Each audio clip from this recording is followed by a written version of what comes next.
So this is my Raku kiln. It's firing right now. Fires up to cone 05. That's around 1900 degrees.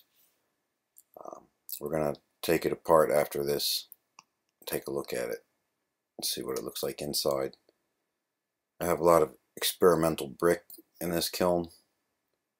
It's not actually kiln brick. It comes out of furnaces and pool heaters. You can see the pieces I'm using at the top are kind of broken, but we'll see how it works out. Okay, this is my kiln.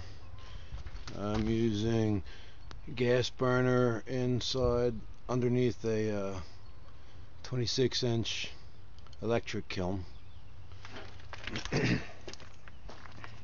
Inside I have it set up so the flame comes in here, and I have these triangular pieces to direct the flame upward. So if we're looking at the entrance, it comes right in there. That's right there. We're shooting the flame straight in. It hits these little deflectors and it comes up to this wall right there.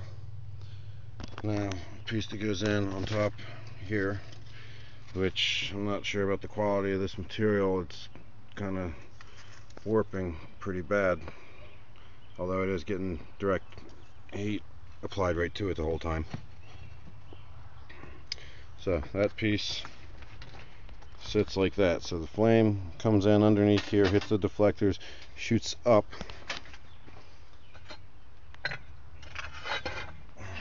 Now I have this shelf cut to function to allow the flame to come out on either side.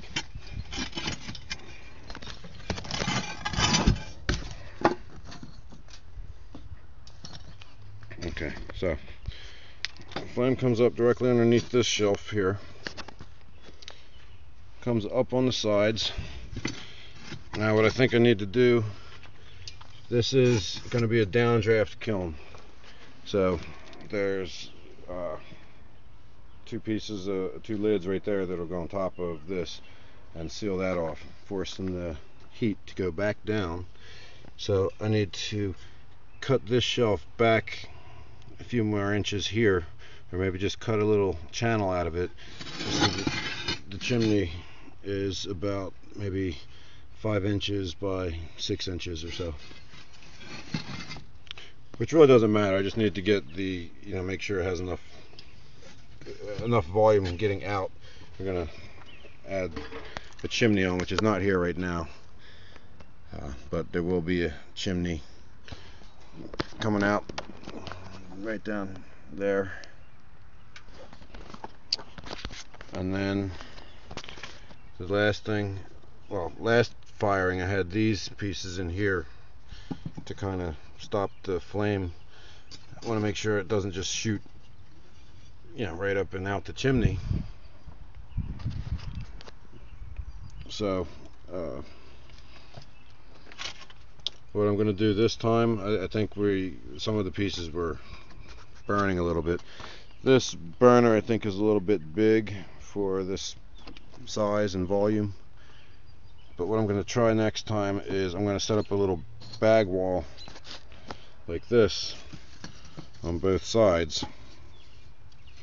I'm going to use a longer piece, but force the flame upward a little bit more, so it has to circulate around the top before being forced back down. It's kind of hard with this size kiln to make it a 2-burner system. It's pretty small volume, and I can't set it up like a standard kiln would be with the shape and all. So this system seems to work.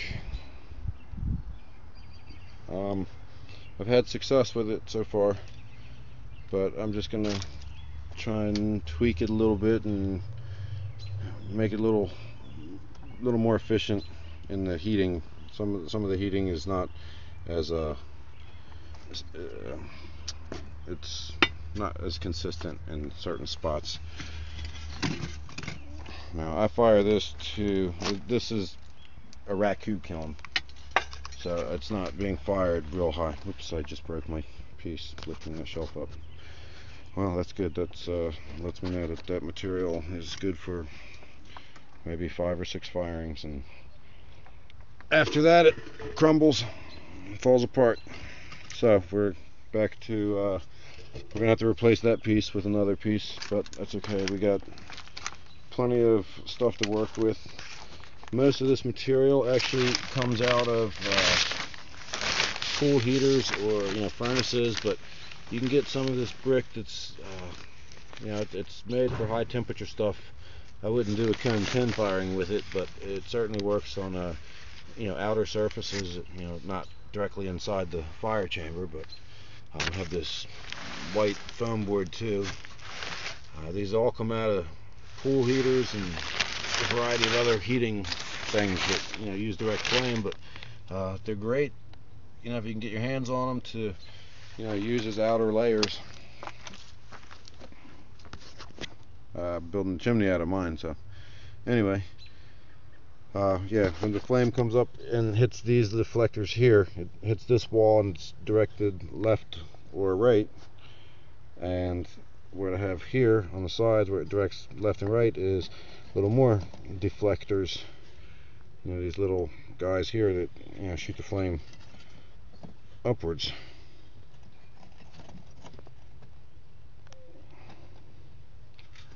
Now I know I got a lot of change in direction. The fire comes in straight first and is deflected upward.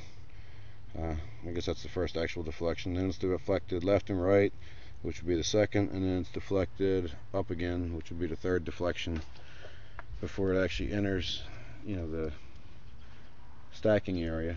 But anyway, that's my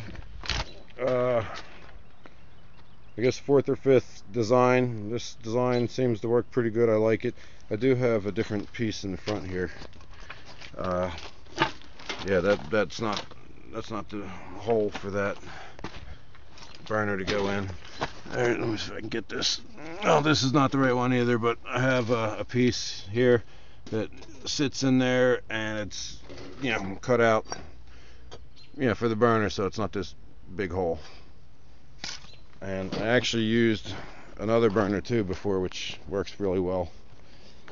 This is just your standard roofing torch hooked up to a 5-gallon propane tank or a 20-pound tank.